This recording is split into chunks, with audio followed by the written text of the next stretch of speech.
Good documentation shows users your software, but interactive documentation gets them hands-on with your software right away. Hi, I'm Jeff Glass, and today let's look at making your existing documentation interactive with PyScript. I should say right off the bat, all code, slides, and demos for this talk are available at jeff.glass/PyOhio 2023. We'll talk today about what PyScript is, how to integrate it with any HTML-based documentation system, specific plugins for MkDocs and Sphinx, publishing to GitHub Pages and readthedocs, and we'll wrap up by talking about all the things PyScript can do, plus a few that it can't. So what is PyScript? PyScript lets you write Python code into your HTML. If you include PyScript on your site, any Python code inside of a script tag with a type of py will be executed in the user's browser when the page loads. There's no cross-compilation to JavaScript, no pre-compiling. It's the real deal CPython interpreter compiled to WebAssembly, shipped to the user's browser, running real Python code in the page. There's no special backend server trying to run user code in an isolated way. All code is run client-side in a fashion sandboxed by WebAssembly, which makes it a great match for static documentation builders. We can't fit a full PyScript tutorial into this talk, so here's the basics. To install PyScript, simply add a script tag with a type of module to your page that points to the latest version on the PyScript CDN.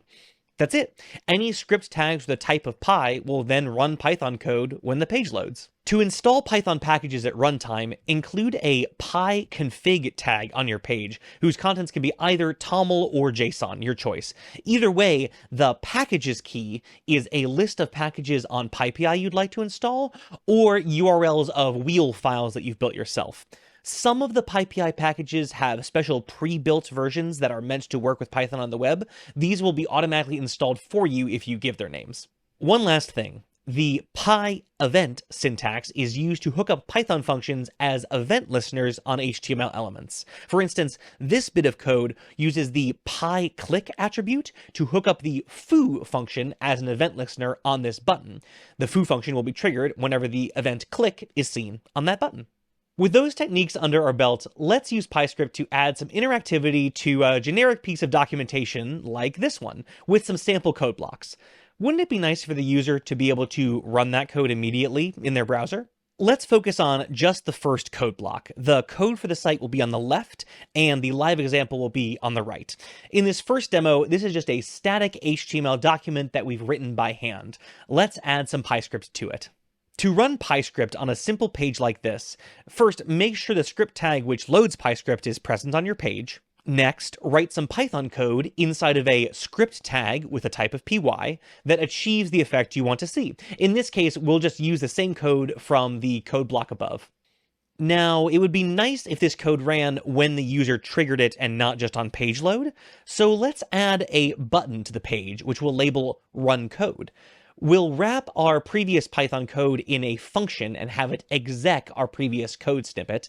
Then we'll add the pyClick attribute to the button to execute the named function when that button is clicked. Finally, we'd like our results to appear on the page, say in a div with a specific ID.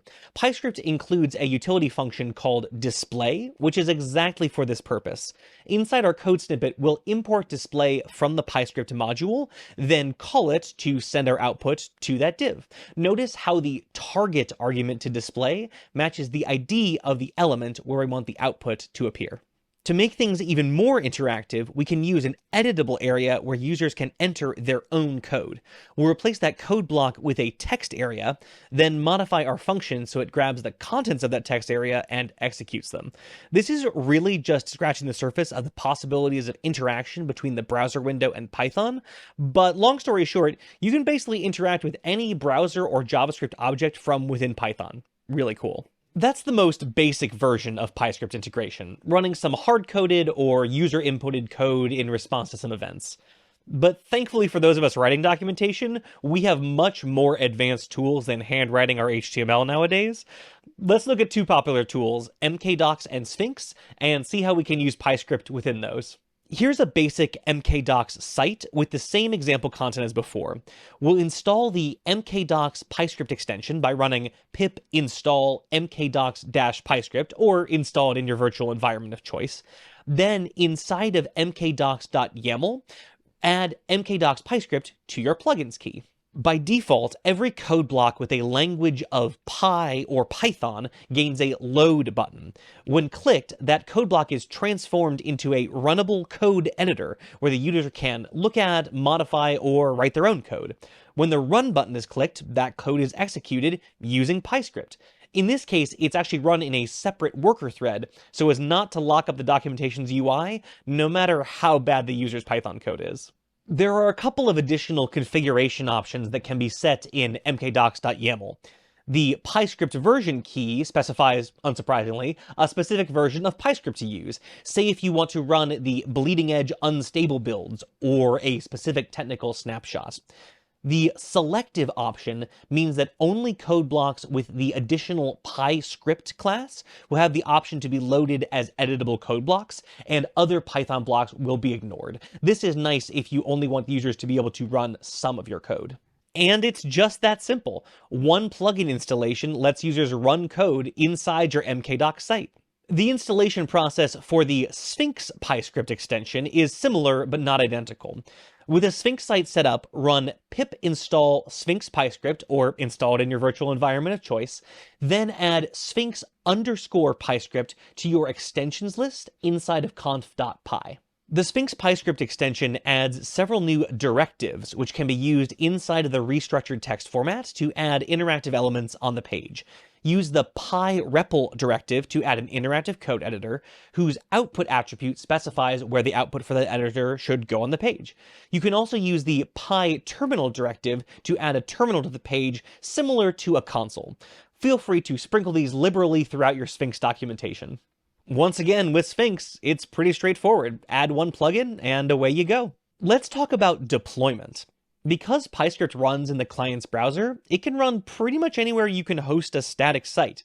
In fact, all three of the demos we just looked at are running live right now in some version of static hosting. The vanilla HTML demo lives in an AWS S3 bucket.